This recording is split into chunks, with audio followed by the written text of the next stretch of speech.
তুমি কেমন করে গান করো হে গুণী, আমি অবাক হয়ে শুনি, কেবল শুনি।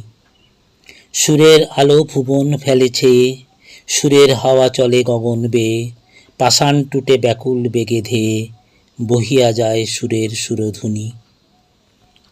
মনে করি অমনি সুরে গাই, কণ্ঠে আমার সুর খুঁজে না পাই।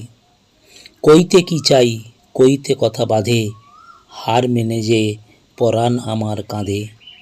আমায় তুমি ফেলেছ কোন ফাঁদে, চৌদিকে মোর সুরের জাল বুনি।